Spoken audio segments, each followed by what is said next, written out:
Atuação, hoje contando sobre Casa Amigos da Vida, que trabalha, que acolhe na realidade idosas com transtorno mental que moravam na rua. Acompanhe. A porta era muito pequena para que pudesse passar, mas olhando ao redor, viu um pote de biscoito com um bilhete escrito: "Coma-me". Em uma mordida, ficou exatamente do tamanho da porta e conseguiu sair. Do lado de fora, encontrou um lindo jardim com flores falantes, uma lagarta filósofa que, percebendo seu tamanho, aconselhou que comesse um pedaço do cogumelo para que voltasse ao normal.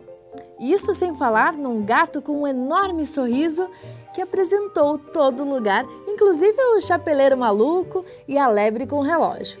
Mas, como nem tudo são flores, soube que naquele lindo lugar havia uma rainha autoritária e sempre que era desacatada, mandava cortar a cabeça dos seus súditos. Mas não é só no País das Maravilhas que existe uma rainha de copas. Todos os dias, essas 15 mulheres, que hoje estão amparadas pela ONG Amigos da Vida, lutavam para manter a cabeça no lugar em um mundo que não lhes dava oportunidades. O idoso, ele é totalmente, eu vou colocar assim, ele é segregado.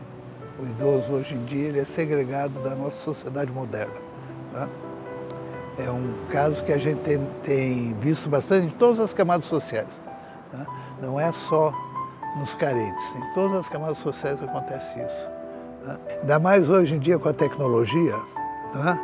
Nós temos aí essa gama de aparelhos tecnológicos à disposição da sociedade hoje. O idoso não tem a facilidade do jovem de aprender o manuseio desses aparelhos. Né? São poucos os idosos que entendem o que é um Facebook. Né? Então, essa questão veio agravar mais ainda, veio segregar mais ainda o idoso. Né? O idoso ainda é do tempo do jogo do tabuleiro, né? Do jogo de tabuleiro, dessas coisas todas. Hoje em dia não se admite mais isso. Então, cada vez mais está havendo um afastamento, né, do idoso do resto da população, e a tecnologia é uma das grandes culpadas disso aí, não resta dúvida. Pra vocês terem uma ideia, a nossa casa aqui é uma casa 100% beneficente que se destina a abrigar pessoas carentes. Nós recebemos visitas seguidas aqui de famílias que vêm nos procurar, dizem: "Fique com a minha mãe aí. Eu pago para vocês R$3.000, R$4.000, vocês querem com a minha mãe?" "Não, mas eu não aguento mais a minha mãe.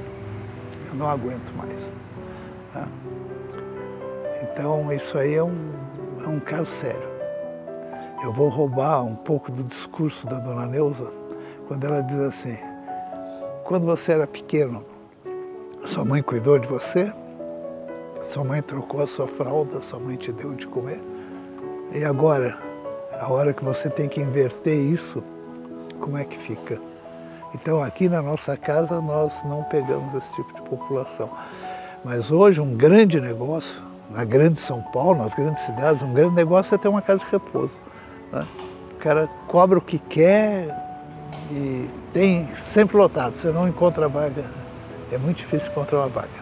Na história, Alice conta que tem uma rainha de copas que manda cortar a cabeça de quem não obedece. Claro que na vida nós encontramos também o mal.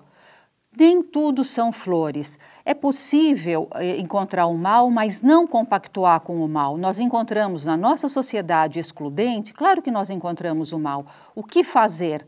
Lidar e eliminar a consequência do mal. Eliminar as causas que promovem a exclusão social. O mundo, o Brasil especialmente, está envelhecendo? Sim, está envelhecendo. Quem vai pagar a conta? Todos nós precisaremos pagar essa conta, não é?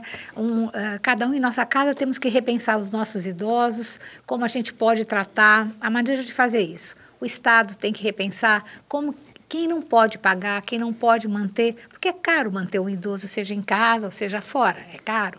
E a gente precisa saber como tratar isso. Ou até, gente, creches para idosos, que as pessoas, todo mundo sai para trabalhar. Então, como é que faz? A pessoa não quer que o pai ou a mãe saiam de casa, mas eles saem o dia inteiro para trabalhar. Como é que a gente faz isso? O que o senhor Nelson disse, eu acho que é muito, muito importante. A sociedade não privilegia o idoso. A sociedade privilegia o novo, privilegia o ágil, e o idoso nem sempre consegue se adaptar a essa cidade. Nossas cidades, grandes metrópoles, são perigosas, são de difícil acesso, é difícil a locomoção. Então, realmente, o idoso se encontra já em casa numa situação vulnerável. Porque pensa, mesmo que ele seja abrigado, se todos saem para trabalhar, ele fica sozinho em casa o dia inteiro sem atividade. Quer dizer, essa questão que você colocou, ele ter o dia ou a oportunidade de passar, como as crianças têm de passar numa creche, passar num dia em que exista uma programação para o idoso, seria muito importante, mas não tem. Numa sociedade consumista, é evidente que a outra ponta tem que ser a produção. Se o idoso não produz, ele facilmente pode ser descartado. Seu Nelson diz que a descartabilidade é em função do não uso da tecnologia, mas eu diria que não é só isso, não. Existe no mundo corporativo, hoje, a terminologia do etarismo. O que é o etarismo? É a discriminação pela faixa etária. O mais velho acaba não tendo emprego, mesmo que tenha condições, mesmo que tenha capacitação. Claro que o envelhecimento traz perda de funções, mas traz a capacitação em outras questões.